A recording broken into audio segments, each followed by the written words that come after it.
దేవుని యొక్క లేఖనాలు మొదటి దినవృత్తాంతాలు 22వ అధ్యాయము 19వ వచనంలో మనకు ఈ విధంగా అది చూపిస్తూ ఉన్నది. కావున హృదయపూర్వకంగా మీ దేవుడైన యెహోవాను వెతుకుటకు మీ మనసులను దృఢపరుచుకొని ఆయన నిబంధన మందసము దేవునికి ప్రతిష్టమైన ఉపకరణములను ఆయన నామము కొరకు కట్టబడు ఆ మందిరంలోకి చేర్చుటకై మీరు పూనుకొని దేవుడని యెహోవా పరిశుద్ధ స్థలమును కట్టుడి. ప్రియులారా, దేవుని యొక్క లేఖనాలు మనకు దావీదు కాలం నాటి చరిత్రను చూపిస్తూ ఉన్నది. అప్పుడు జరిగినటువంటి చరిత్రను మనము నెమరు వేసుకోవచ్చు. దావీదు దేవుని మందిరము కట్టడానికై అత్యంత ఆసక్తి కనబరిచినటువంటి వ్యక్తిగా ఉంటున్నాడు. ఆ సమయంలో దేవుడు, దావీదు నువ్వు కట్టవద్దు, కానీ నీ కుమారుని ద్వారా నేను దేవుని యొక్క ఆలయాన్ని నేను నిర్మించుకోవాలనుకున్నాను చెప్పినప్పుడు అతడు కోపగించుకోలేదు, కానీ అతడు వెనుతిరగలేదు. కానీ దేవుడి చిత్తాన్ని నెరవేర్చడానికై అతడు ఎన్నో వస్తువులను, సామాగ్రిని దేవుడు మందిరం కట్టడానికై అతడు ఎంతగానో కష్టపడ్డాడు. ఇదిగో 14వ వచనం, నేను నా కష్టస్థితిలోనే ప్రయాసపడి యెహోవా మందిరం కొరకు 2 లక్షల మనుగుల బంగారమును 10 కోట్ల మనుగుల, ఎన్ని కోట్లటండి? 10 కోట్ల మనుగులటండి వెండిని, తోచశక్యం కాని విస్తారమైన ఇత్తడిని, ఇనుమును సమకూర్చి ఉన్నాను, మురానులను రాళ్లను కూర్చి ఉంచి తిని. చూసారా, దేవుని మందిరం పట్ల దావీదుకు గల ఆసక్తిని మనం చూసి నేర్చుకోవాల్సింది. మనము దేవుడి మందిరమై ఉన్నాము కనుక మన మందిరాలను, మన హృదయం అనే మందిరాలని మనం కూడా జాగ్రత్తగా కట్టుకోవలసిన వారిగా ఉంటున్నాము. ఇక్కడ దావీదు తన కుమారునికి, అట్లాగే అక్కడ ఉన్నటువంటి అధికారులకు, మరి అక్కడ ఉన్నటువంటి ఆ పని చేస్తున్నటువంటి వ్యక్తులందరికీ కూడా ఇస్తున్నటువంటి సలహా, ఈ పని విషయంలో హృదయపూర్వకంగా మీ దేవుడైన యెహోవాను వెతుకుటకు మీ మనసులను దృఢపరచుకొని ఏం చేయాలటండి? మీ దేవుడైన యెహోవాను వెతుకుటకు. దావీదు గారు అక్కడ ఉన్నటువంటి అధికారులకు, అక్కడ పరిచర్య చేస్తున్నటువంటి వారికి ఆయన బోధిస్తున్నటువంటి మాటల్ని మనం ఇక్కడ చూస్తూ ఉన్నాం. వెతుకుటకు. దేనిని వెతుకుటకు? యెహోవాను వెతుకుటకు. దేవుణ్ణి వెతకవలసిన వారిగా మనం ఉంటున్నాం. మనం తప్పిపోయి ఉన్నప్పుడు దేవుడు మనలను వెతికి రక్షించాడు. వాక్యం చెబుతుంది, నశించుచున్న దాన్ని వెతకి రక్షించడానికి మన ప్రభువైన యేసుక్రీస్తు వారు ఈ లోకానికి వచ్చారు కదా. యేసు ప్రభువారు మనల్ని వెతికి నశించిపోకుండా మనల్ని పట్టుకొని తన మార్గంలో మనల్ని నడిపించడానికి తన ప్రాణాన్ని మన కొరకు అర్పించారు. ఇక్కడ వాక్యం చెప్తున్నటువంటి మాటలు, కావున హృదయపూర్వకంగా మీ దేవుడైన యెహోవాను వెతుకుటకు. వెతుకుట అనే పదం మనం చూసినప్పుడు దేర్ ఆర్ సమ్ స్టెప్స్. దేవుడిలో మనము ఉన్నతమైనటువంటి స్థితికి ఎదగడానికి, దేవుడికి మనము దగ్గరగా అవ్వడానికి కొన్ని స్టెప్స్ ఉన్నాయి. ఆ మెట్లు కూడా దేవుడే చెప్పాడు. అడుగుడి మీకు ఇవ్వబడును, మొదటి స్టెప్. వెతుకుడి మీకు దొరుకును, తట్టుడి మీకు తీయబడును లేక తెరవబడును. ఈ 3 స్టెప్స్లో చాలామంది క్రైస్తవులు చేస్తున్న పని ఏమిటంటే మొదటి స్టెప్ మాత్రమే. అడుగుడి మీకు ఇవ్వబడును. చాలామందికి తెలీదు. ఇవి లోతులు. మొట్టమొదట లోతు ఏమిటంటే అడగటం. రెండవ లోతు ఏమిటంటే వెతకడం. మూడవ లోతు ఏంటంటే తట్టడం. చాలామంది దేవుడి దగ్గరకు వచ్చిన తర్వాత కూడా ఎందుకు పొందలేరు ఏంటంటే వారికి ఈ లోతైన అనుభవం లేదు. మీ దోణిలను లోతుగా నడిపించమంటున్నాడు. లోతైన పునాది ప్రతి క్రైస్తవుడికి, విశ్వాసికి అవసరం. లోతుగా తవ్వి దానికి పునాది వేసినప్పుడే భవనం నిలబడుతుంది. అట్లాగే మన ఆత్మీయ జీవితానికి లోతైనటువంటి విధానాన్ని దేవుడు చూపిస్తూ ఉన్నాడు. హల్లెలూయా. దానిలో మొట్టమొదటిది అడుగుట. మనం దేవుడిని అడుగుతున్నాం. అందరూ చేసే పని ఏంటంటే దేవుడి సన్నిధికి వస్తారు, అడుగుతారు. లేకపోతే ఖాళీ ఉన్నప్పుడల్లా ఏదో వారికి అవసరమైన వస్తువులు అడుగుతారు. దేవుణ్ణి తమ కోసం, తమ అవసరతల గురించి దేవుణ్ణి అడుగుతారు, కానీ దేవుడికి ఏది అవసరమో దేవుణ్ణి అడగరు. మళ్ళీ దీంట్లో ఇంకో స్టెప్స్ ఉన్నాయి. మీరు మొదటి స్టెప్ బాగా చేశారని నేను అనటం లేదు. మొదటి స్టెప్లో కూడా మళ్ళీ లోతులు ఉన్నాయి. దేవుణ్ణి అడగటం మన కోసం కాదు, ఆయన కోసం, ఆయన చిత్తాన్ని నెరవేర్చడం కోసం ఆయన మనం అడగం. 100కు 99% ఇటువంటి అనుభవంలోనికి లేరు అని మనం ఖచ్చితంగా చెప్పుకోవచ్చు. దానిలో మనం కూడా ఉన్నామని మనం నేర్చుకోవాలి. దేవుణ్ణి మన పిల్లల కోసం, మన కుటుంబం కోసం, మన ఆరోగ్యం కోసం, మన ఆర్థిక ఇబ్బందుల కోసం అడుగుతున్నాం కాదు. దేవుడి చిత్తాన్ని నెరవేర్చడానికి మనం ఏ విధంగా దేవుడికి ఉపయోగపడతామో దేవుడిని అడుగుతలేదు. మళ్ళీ అడుగుటంలో ఇన్ని స్టెప్లు ఉన్నాయి. ఈ మధ్యాహ్నం దేవుడు మనకు నేర్పిస్తుంది దేవుణ్ణి వెతుకుట. అడగటం అనే స్టెప్ను పక్కన పెడితే దేవుణ్ణి ఎలా వెతకాలి, దేవుణ్ణి ఎందుకు వెతకాలి అనేటువంటి కొన్ని మాటలు పరిశుద్ధ గ్రంథంలో మనం చూడగలం. దావీదు అంటాడు, చాలా చోట్ల అంటాడు. దానిలో ఒక మాట, కీర్తన గ్రంథము 40 అధ్యాయము 16 వచనంలో ఒక మాట మీకు చూపించగలను. ఏమన్నాడంటే, నిన్ను వెతుకు వారందరూ నిన్ను గూర్చి ఉత్సహించి సంతోషించుదురుగాక. హల్లెలూయా. దావీదు ఒక మాట మనకు చూపిస్తున్నాడు. దావీదు రచించిన కీర్తన గ్రంథంలో ఉన్న ఈ మాట మనల్ని బలపరిచే మాట. ఇది వాక్యం చెప్తుంది, నిన్ను వెతుకు వారు అందరూ నిన్ను గూర్చి ఉత్సహించి సంతోషించుదురుగాక.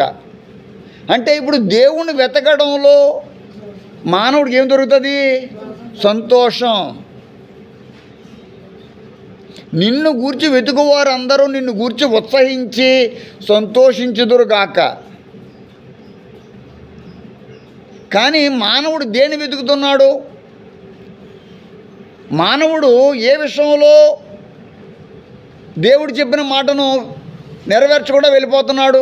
మనిషి దేన్ని ఎదుగుతున్నాడు తెలుసండి? కొంతమందిని అడుగుతున్నప్పుడు, అమ్మ మొన్న ఆదివారం గుడికి రాలేదమ్మ అంటే వాళ్ళు ఒక రీజన్ చెప్తారు. ఇంకొక ఆయన అడిగామంటే ఆయన ఒక కారణం చెప్తున్నాడు. నేను పని వెతుక్కోవడానికి వెళ్ళాను అంటుంది ఒక ఆవిడ. పని ఏంటండి? కొంతమంది పనిని వెతుక్కుంటారు, కొంతమంది ఉద్యోగాలు వెతుక్కుంటున్నారు, కొంతమంది పెంటల మీద వస్తువులు వెతుక్కుంటున్నారు. ఉదయకాలం మనం ఎవరైనా చూసినప్పుడు వీధుల్లో ఏం చేస్తారంటే, స్ట్రీట్ గర్ల్స్ లేదా స్ట్రీట్ బాయ్స్ ఏం చేస్తున్నారంటే, ప్లాస్టిక్ వస్తువులు కానీ ప్లాస్టిక్ బాటిల్స్ కానీ ఏం చేసుకుంటున్నారు? వెతుక్కుంటున్నారు. వాళ్ళు వెతుక్కోవడం తప్పని నేను అనటం లేదు. ఇక్కడ నువ్వేం వెతుక్కుంటున్నావు? నిన్ను ఏం వెతకమన్నాడు దేవుడు? వాళ్ళ జీవనోపాధి కాదు వాళ్ళు వెతుక్కుంటున్నారు.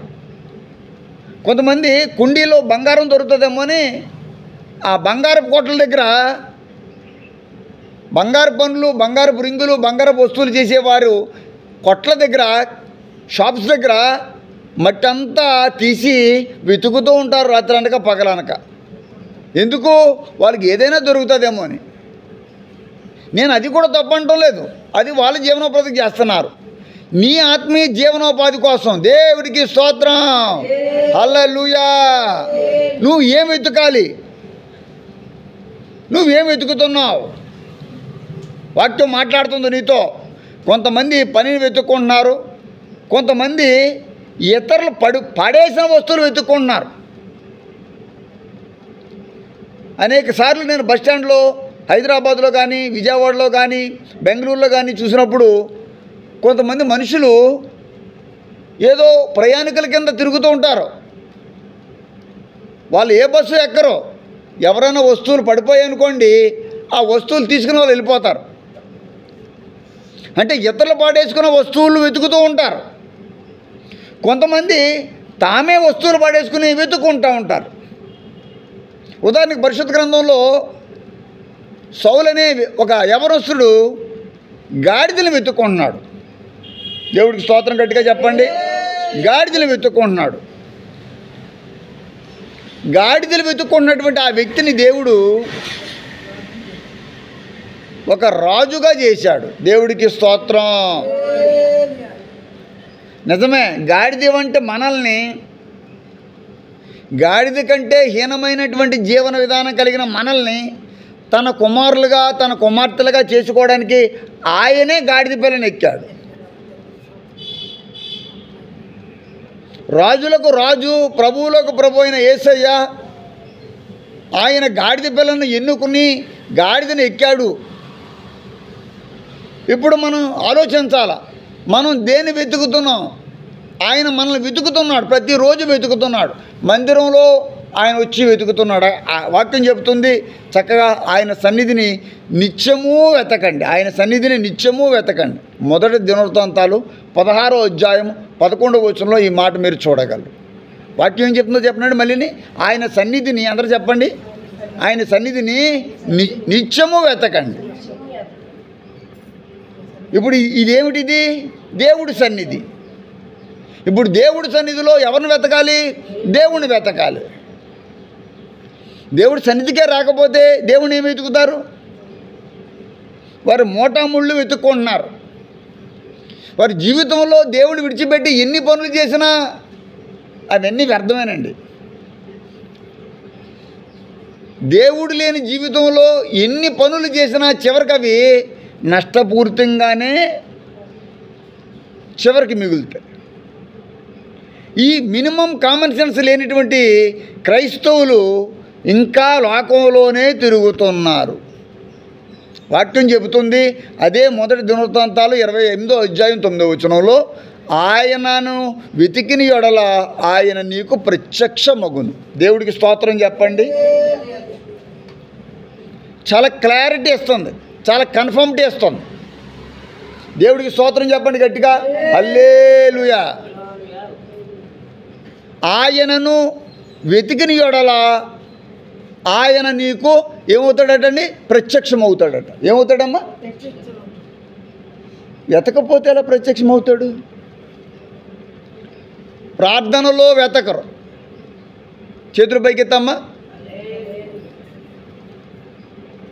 వాక్యంలో దేవుని వెతకరు, సన్నిధిలో దేవుని వెతకరు.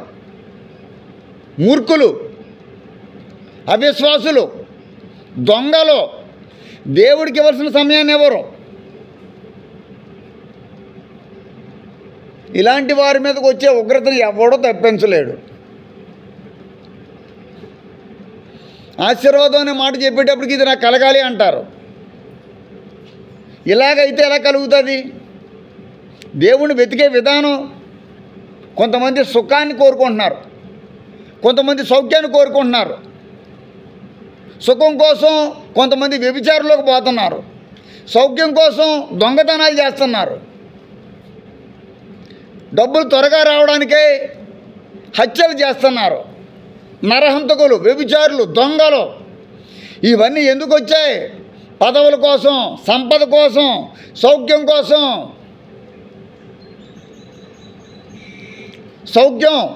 సౌఖ్యాన్ని వెతుక్కుంటున్నారు. మనం పోగొట్టుకున్న దాన్ని మనం వెతుక్కోలేకపోతున్నాం. దేవుడు మనల్ని వెతుక్కుంటున్నాడు. నువ్వు ఎక్కడ తప్పిపోకూడదని దేవుడు మన గురించి ఆరాటపడుతున్నాడు. ఆదామా నీవెక్కడా? వెతుకుతున్నాడు కాబట్టే కదా ఆ మాట అంటాడు దేవుడు. ఆదామా నీవెక్కడున్నావు? ఆయనకు కనబడే స్థితిలో మనం ఉండాలి. దేవుడికి మహిమ కలుగును గాక. హల్లెలూయా. ఆయనను వెతికే స్థితిలో మనం ఉండాలి, ఆయనకు దొరికే స్థితిలో మనం ఉండాలి, ఆయన కొరకు కనిపెట్టే పరిస్థితిలో మనం ఉండాలి, ఆయన కోసం నిరీక్షించే స్థితిలో మనం ఉండాలి. ఆయన్ని ప్రార్థిస్తే ఆయన మనకు దొరికే పరిస్థితుల్లోకి మనము రావాలి. మన కష్టకాలంలో మనం ప్రార్థన చేసినంత మాత్రాన దేవుడి యొక్క సహాయం అందదు.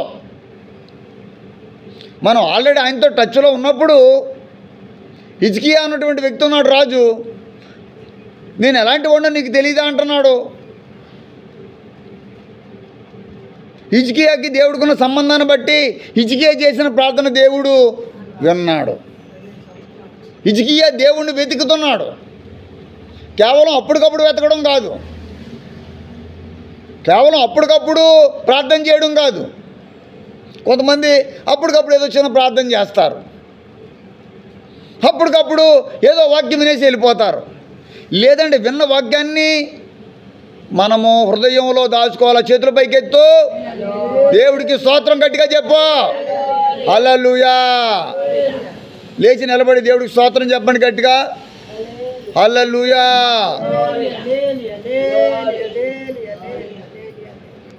సువార్తల్లో మొదటి భాగంలోనే మనకు జ్ఞానులు ఎవరిని వెతికారండి? యేసుక్రీస్తుని వెతుకుతూ ఉన్నారు.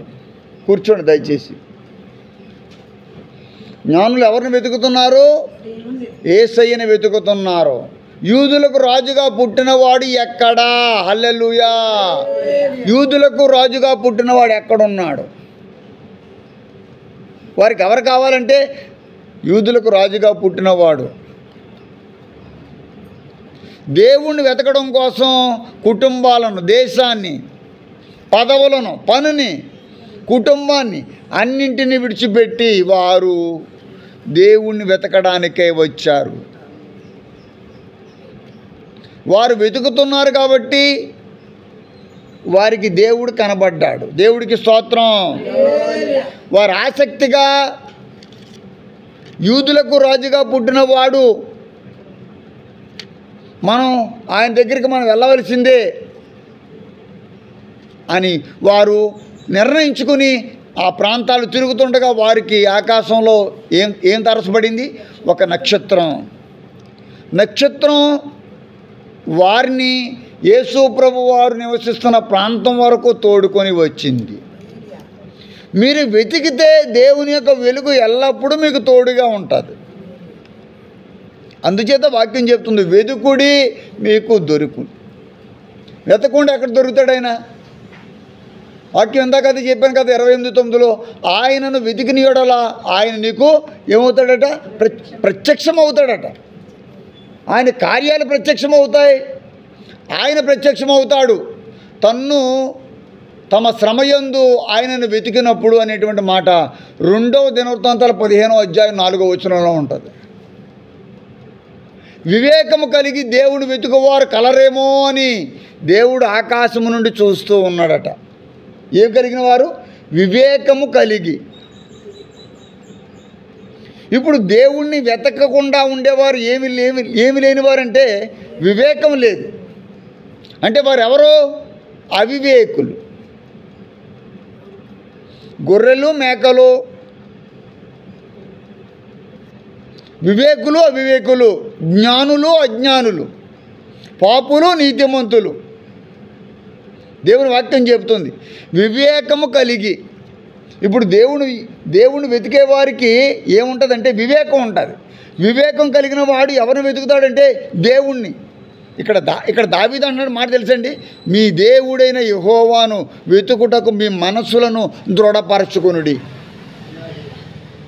ఇప్పుడు మన మనసు దేవుని వెతకడానికి దృఢపరుచుకోవాలా. వెతకడమే కాదు, మన హృదయం, మన మనస్సు దృఢపరుచుకోవాలి, స్ట్రాంగ్గా ఉండాలి. నేను రాగానే చెప్పిన పాయింట్లు 3 ఉన్నాయి. అడుగుడి, వెతుకుడి, మీకు తట్టుడి. అడగడం మొదటి స్టెప్. ఇది అడిగి విడిచిపెట్టకూడదు, వెతకాల. పదే వెతకాల. దేవా, నేను అడిగాను కదా, నేను అవసరం నీకు తెలియజేశాను కదా, నా అప్పులు తీసేయమన్నాను కదా, నా బిడ్డను దీవించమన్నాను కదా, నీ కృప నాకు కావాలన్నాను కదా అని మాటికి అడగాల. మనం అడిగిన కొలిది దేవుడు ఇచ్చే దేవుడే. ఆయన లేదనే దేవుడు కాదు, కాదనే దేవుడు కాదు. ఆయన అడగకుండానే ఇస్తాడు, అడిగితే ఇవ్వకుండా ఉంటాడా? హల్లెలూయా. అబ్రహాం గారికి అడగకుండానే నిన్ను ఆశీర్వదిస్తాను. దేవుడు పిలిచినప్పుడు ఆయన చేత్తో ఆయన నోట్లో మనం దీవించడానికి ఆయన సిద్ధంగా ఎప్పుడూ ఉంటాడు. అబ్రహామా చేతుల పైకెత్తమ్మా, నీవు లేచి, అబ్రహామా నీవు లేచి నీ దేశాన్ని విడిచిపెట్టి నేను చూపించే దేశానికి నడు అని చెప్తూ నా మాట నువ్వు వింటే ఆకాశమందు ఉన్నటువంటి జ్యోతుల మాదిరిగా, భూమి మీద ఉన్నటువంటి ఇసుక రేణువుల మాదిరిగా నీ సంతతి నేను అభివృద్ధిపరుస్తాను. ఆశీర్వాదం ఆయన నోట్లో ఉంటుంది. ఆయన ఆజ్ఞ పాటించే వారికి ఆశీర్వాదం, ఆశీర్వాదం, కమాండ్మెంట్ అండ్ బ్లెస్సింగ్. వాని క్రియలు చొప్పున వానికి నేను ఏమిస్తాను? ప్రతిఫలం ఇస్తాను, జీతం ఇస్తాను. ఆయన మనకు అప్పచెప్పిన పని మనం జాగ్రత్తగా చేసినప్పుడు హల్లెలూయా. సైతాను చూసారా ఎలాగా శోధించేస్తుందో? సైతాను మనలో దూరుతూ ఉంటాడు.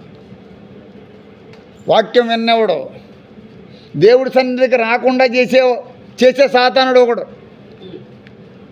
దేవుని మాట వినకుండా చేసే సాతానుడు ఒకడు, మరొకడు.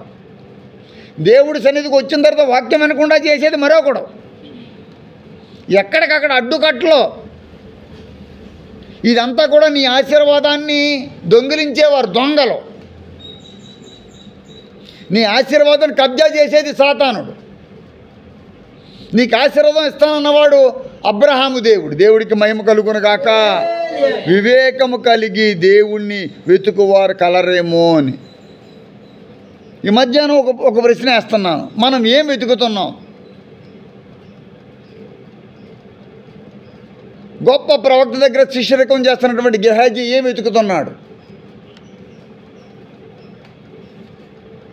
ఏలియా తర్వాత ఎలీషా గొప్ప దైవజనుడు అయ్యాడు. ఈ విషయాన్ని అతనికి తెలియదంటారా? మరి గెహాజీ కూడా ఏం కోరుకోవాలా? నేను కూడా ఎలీషా లాంటి గొప్ప దైవజనుడిగా ఉండాలి, ఎలీషా ఆత్మ నాకు రావాలి, ఏలియా ఆత్మ నా మీదకి రావాలి అని కోరుకోవాల్సినటువంటి వ్యక్తి, అతని దగ్గరుండి వెతకవలసిన వ్యక్తి వెతకాల. దేవుణ్ణి వెతకాలి, ప్రార్థనలో వెతకాలి, మోకాలపై ఉండి ప్రార్థన చేస్తూ దేవుణ్ణి వెతకాలి. ప్రభువా, నా అవసరతలన్నీ నీకు చెబుతూ ఉన్నాను, నా కుటుంబాన్ని పైకి లేవదీయండి, నన్ను బలపరచండి. బలం కావాలా? దేవుడు వాక్యాన్ని వెతకండి. శక్తి కావాలా? దేవుడు వాక్యాన్ని వెతకండి. దీవెన కావాలా? దేవుని మాటలు వెతకండి, శ్రద్ధగా వెతకండి. మీ మనసులను దృఢం చేసుకుని అంటున్నాడు ఈ మాట.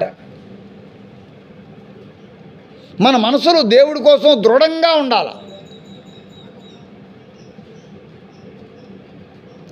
ఉత్తినే జారిపోయేవారుగా ఉండకూడదు.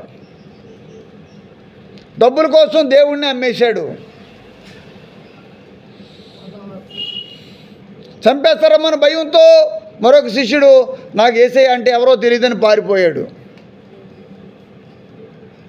అలాంటి వారిని కూడా దేవుడు విడిచిపెట్టలేదు. మరలా వెతకడానికి ఆయన రిజరెక్షన్ సమయంలో ఆయన తిరిగి లేచి వచ్చిన తర్వాత మరలా వాళ్ళందరినీ కూడా దేవుడు లెవెల్లో పెడుతున్నాడు. ఒక్కొక్కరి దగ్గరికి వెళ్ళి ఒక్కొక్కరికి ప్రత్యక్షమయ్యాడు. ఆయన మనకు ప్రత్యక్షమైన దేవుడు. 2025 సంవత్సరాల క్రితం ప్రత్యక్షమైన దేవుడు ఈ రోజున వాక్యం ద్వారా దేవుడు మనతో ప్రత్యక్షమవుతున్నాడు. మీరు అనుకోకర్లేదు నాకు దేవుడు ఎక్కడ ప్రత్యక్షమయ్యాడని. దేవుడు ప్రత్యక్షమయ్యాడు. వాక్యం ద్వారా దేవుడు ప్రత్యక్షతను మనకు తెలియజేస్తున్నాడు. ఈ వాక్యం పట్ల నీకు శ్రద్ధ ఉంటే, ఈ వాక్యాన్ని వెతికితే, వాక్యంలో చెప్పింది దేవుడిని నువ్వు దేవుడిని అడిగితే దేవుడు నీకు ప్రత్యక్షమవుతాడు.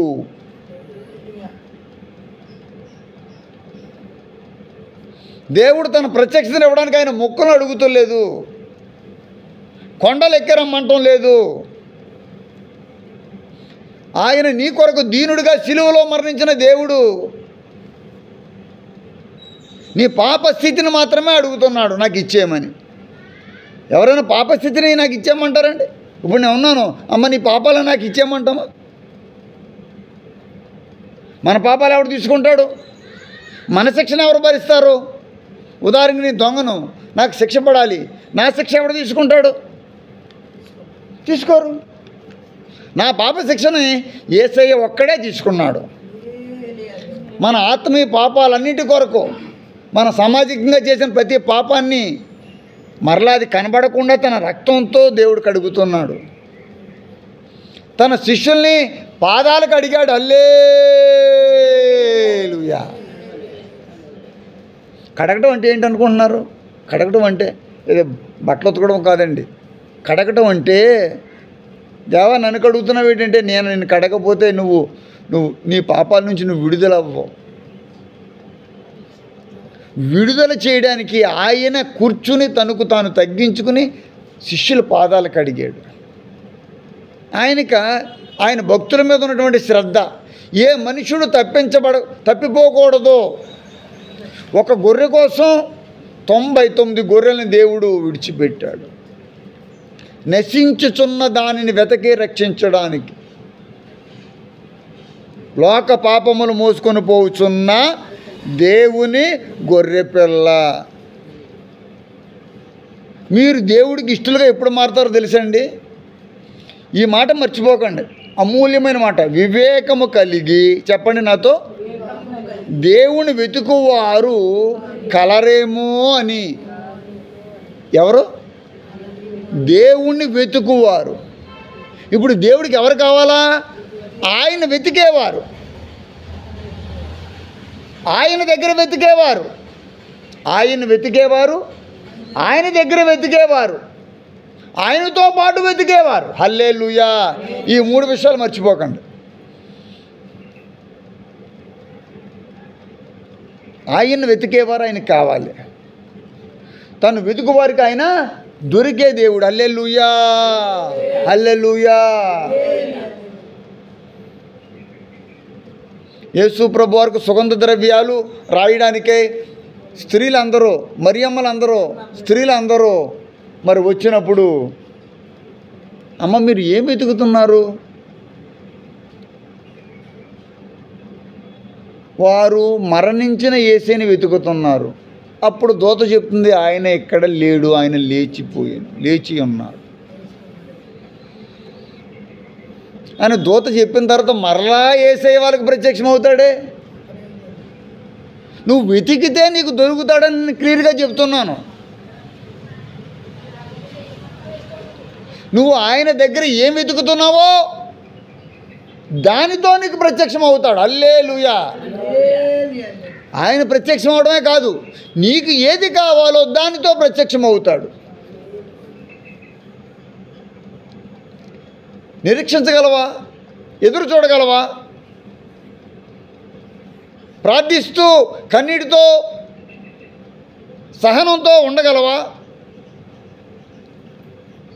ఈ సహనం లేక అనేక మంది సమాధానాన్ని పొందుతులేదు. ఈ ఓర్పు లేక అనేక మంది ఆశీర్వాదం పొందలేకపోతున్నారు. ఓర్పు లేదు, సహనం లేదు. క్రైస్తవులే మాట పడవండి అంటారు, యేసయ్య భక్తులే కానీ మాట పడమంటారు. కానీ యేసయ్య మన గురించి ఎన్ని మాటలు పడ్డారు, ఎన్ని పాటలు పడ్డారు. ఆయన మనకు మాదిరిగా అనేక విషయాన్ని ఉంచి వెళ్ళిపోయారు, కానీ మనం ఆ మాదిరిని తీసుకోలేకపోతున్నాం. యేసయ్య మన మాదిరి. ఆయన ప్రతి విషయం దేవుణ్ణి వెతుకుతున్నాడు. ఆయన దేవుడు కుమారుడు అయినప్పటికీ కూడా ప్రతి విషయానికి దేవునికి వందనాలు తెలియజేస్తున్నాడు తండ్రికి. ఆయన ఉదయకాలంలో ఆయన ప్రార్థించవలసిన పనే ఉంది. మీరు సింపుల్ లాజిక్ అర్థం చేసుకోండి. యేసయ్య లోకంలో మానవుడిగా వచ్చాడు, ఆయన దేవుడు కుమారుడే, నో డౌట్. ఆయన ప్రార్థించవలసిన పనే ఉంది. అంటే మనమందరం అలా ప్రార్థన చేయాలని ఆయన మాదిరి పెట్టి వెళ్ళారు. ఆయన బాధలు ఎందుకు పొందారు? ఈ లోకంలో మీకు శ్రమ, ఈ శ్రమను మీరు కూడా పొందాలి. లోకంలో మీకు శ్రమ ఉంటుంది. ఆ శ్రమను నేను కూడా మానవుడిగా పొందాను. నిన్ను వెలివేస్తారు, నిన్ను దూషిస్తారు, నిన్ను శిక్షిస్తారు, ఇవన్నీ నీకు ఉంటాయి. అయినా కూడా నువ్వు దేవుడికి దూరం అయిపోకూడదు. నువ్వు దేవుడికి మరింత దగ్గరగా ఉండాలి.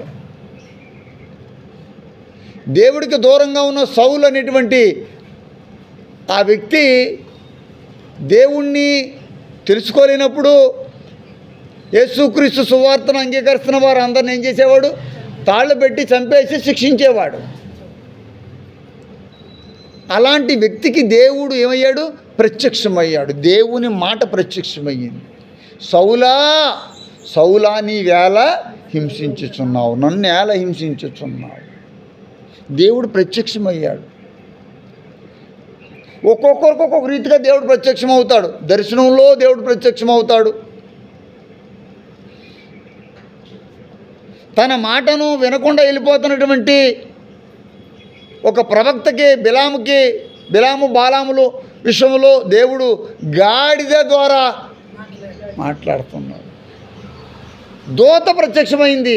ఈ దూతను గాడిద చూసింది కానీ బిలాము చూడలేకపోయాడు. చూసారా గాడిద? మళ్ళీ గాడి దగ్గరికి వచ్చాం. ఎక్కడ మొదలు పెట్టాం? గాడిద. మళ్ళీ ఎక్కడికి వచ్చాం? గాడిద గాడిద గాడిద గాడిద. గాడిదకి గంత కట్టుకుని వెళ్ళిన వాళ్ళు అబ్రహాం దగ్గర నుంచి నాబాలు అబీగయల్ విషయంలో అబీగయల్ దగ్గర యేసు ప్రభు వారు ఏమెక్కారండి? గాడిద. బిలాముతో ఎవరు మాట్లాడారండి? ఎవరితో మాట్లాడింది? తర్వాత గాడిద కూడా మాట్లాడుతుంది కదా.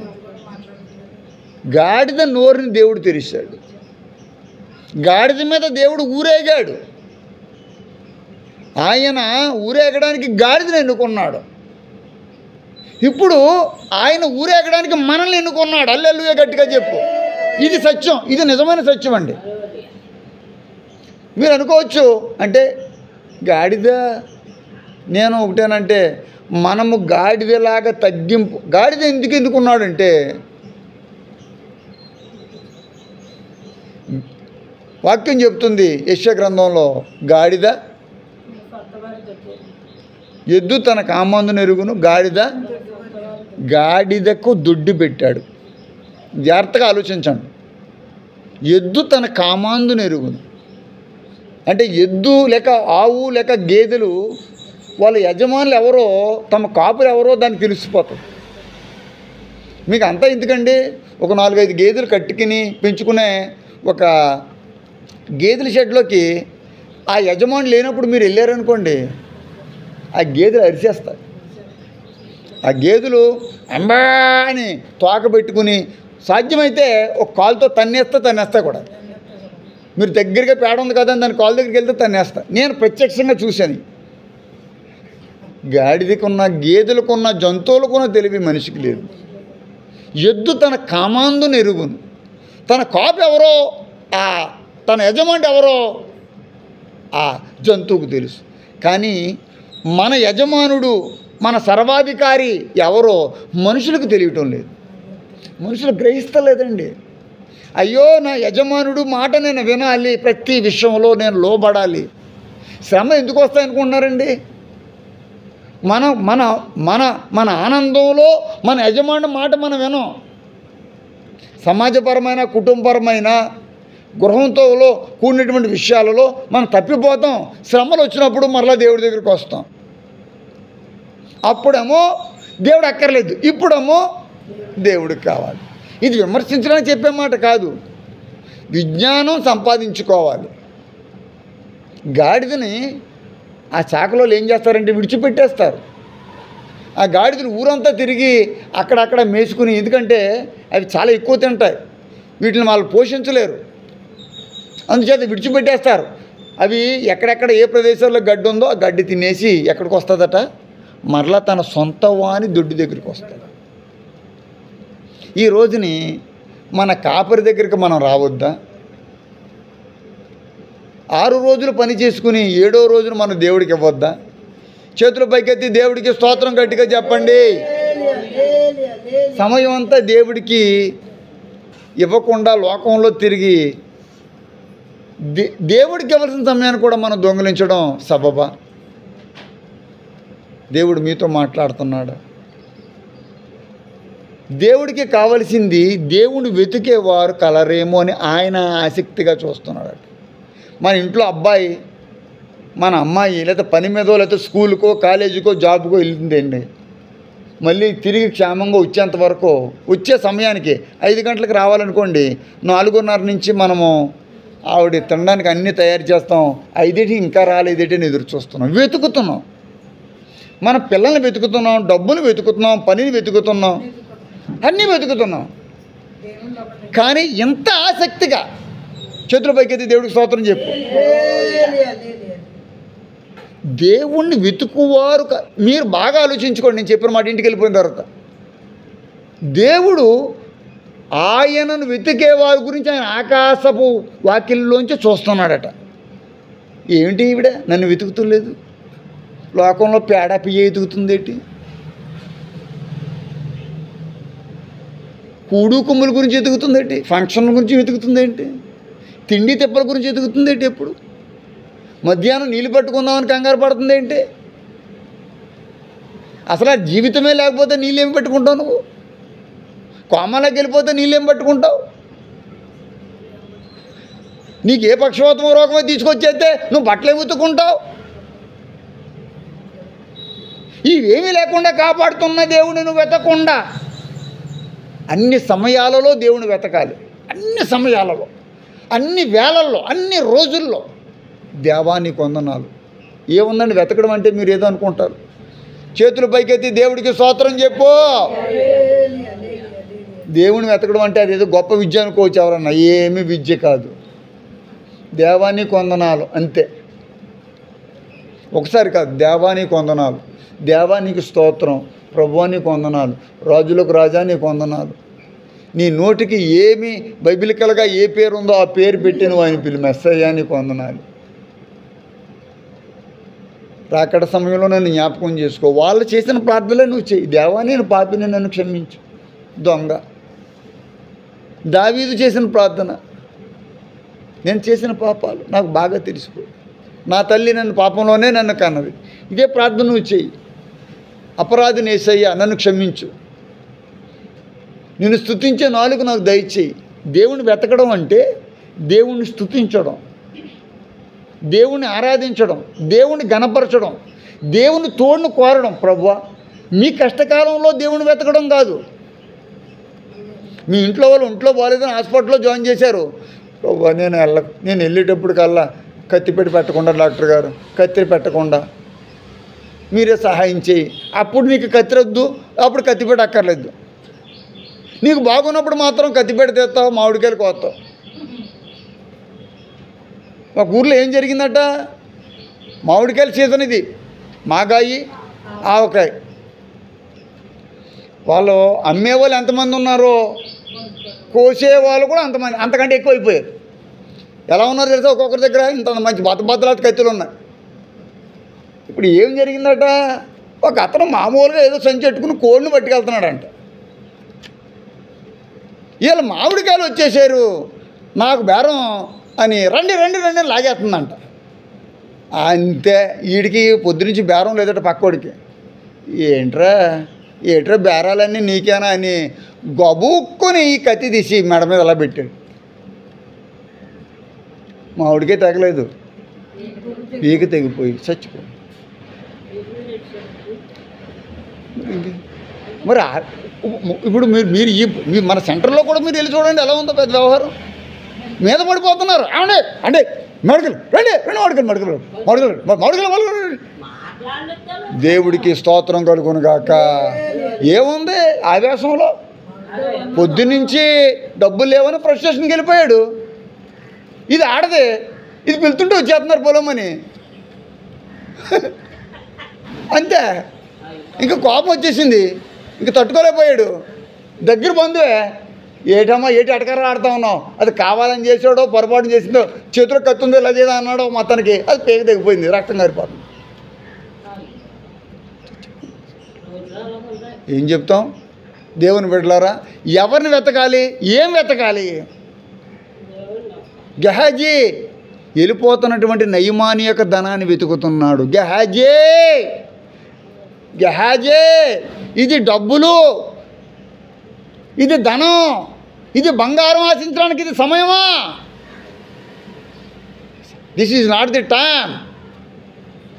ఇది వెతకడానికి, అవి వెతకడానికి టైం కాదు. ఈ విషయం దేవుడు మనతో కూడా మాట్లాడుతున్నాడు.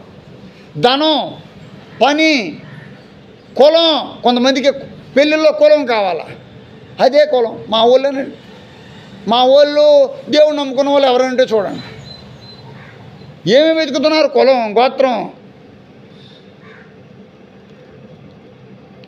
దినాలు, టైం అన్నీ వెతుకుతారు. కానీ ఎవరిని వెతకరంటే దేవుడి చిత్తాన్ని వెతకరు. నేను ప్రత్యేకంగా చెప్తున్నాను, దేవుణ్ణి వెతకాలి. దేవుణ్ణి వెతుకు వారి కోసం ఆయన ఎదురు చూస్తున్నాడు. నీ తల్లి నీ తండ్రి ఎదురు చూసినట్టుగా గుమ్మం దగ్గర ఆయన వివేకము కలిగి ఆయన వెతుకువారు కలరేమో అని ఆయన ఆశగా చూస్తున్నాడు. ఆదామములను చేశాడు. ఎందుకు చేశాడంటే తన స్వరూపంలో ఎందుకు చేసుకున్నాడో తెలుసుకో. కానీ సాతాను స్వరూపం ఎందుకు వచ్చిందో తెలుసుకో. వాళ్ళు తినతున్న పన్ను వాళ్ళు తిన్నారు. ఆయన వెతుకుతుంటే వాళ్ళు దొరుకుతలేదు. ఆయన ఆదామును ఎక్కడా అడిగే పరిస్థితి ఆయనకు వచ్చింది, దేవుడికి వచ్చింది. దేవుడికి తెలీదా ఆదాము ఎక్కడున్నాడు? నువ్వు ఎక్కడున్నావు దేవుడికి తెలీదా? ఆదివారం ఎక్కడున్నావు దేవుడికి తెలీదా? నేను ఎక్కడున్నాను ఆయనకి తెలీదా? నువ్వు ఇప్పుడు ఎక్కడున్నావు ఆయనకి తెలీదా? ఆయన మళ్ళీ ప్రత్యేకంగా అడగాల్సిన పని ఏముందంటే ఆయనకు అతడు కనబడటం లేదు, ఆయన సన్నిధిలోనూ కనబడటం లేదు. ఆయన మాట్లాడాలనుకుంటున్నాడు, నేను బలపరచాలనుకుంటున్నాడు. మీకు విషయం తెలీదు, ఆయన మాట మీరు వింటేనే కాస్త బలం వస్తుంది. ఆయన మాటను గ్రహిస్తే మరింత బలం వస్తుంది. ఆయన మాటను పాటిస్తే పూర్తి బలం వస్తుంది. వింటే బలం, గ్రహించుకుంటే మరింత బలం, పాటిస్తే మరింత బలం. వాక్యం చదివేవారు దాని ప్రకారము గైకొని వారు మరింత ధన్యులైన వాక్యం చెప్పడం లేదా? ఈ మధ్యాహ్నం దేవుడు మనతో మాట్లాడుతున్నాడు. ప్రియ విశ్వాసి, దేవుణ్ణి వెతికేవారు దేవుడికి కావాలి. దేవునితో పాటు ఆత్మను వెతికేవారు దేవుడికి కావాలా? దేవుడిలా వెతికేవారే దేవుడికి కావాలా? సాతానులా సాతాను వెతుకుతుంది, నువ్వు వెతుకుతున్నావు, దేవుడు వెతుకుతున్నాడు. నువ్వు ఎవరిలా వెతుకుతున్నావు? సాతానుడు ఎవరిని మృంగుదునా లేదా? వాక్యంలో లేదా? ఎవరిని మృంగుదునా అని గర్జించు సింహం వలె. అంటే దాని బొట్లో వేసుకుందామని. వెతకడం అంటే ఏంటనుకుంటున్నారు?